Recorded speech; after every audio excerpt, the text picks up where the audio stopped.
ये लो इफ्तियारी। अरे ये क्या, एक रोटी और थोड़ी सी सब्जी? हाँ यही है बस, ना घर में आटा था ना चावल, जो था मैंने बना लिया। अच्छा चलो कोई बात नहीं, इसी से इफ्तियारी कर लेंगे। रुको मैं देख कर आता हूँ।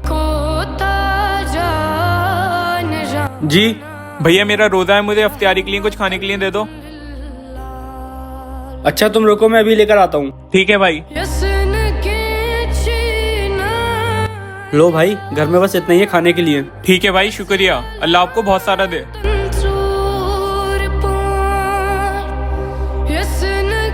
अरे ये आपने क्या किया, अपना सारा खाना उसे दे दिया। अब हमारे पास कुछ बचा भी नहीं इफ्तारी के लिए, सिर्फ वही था।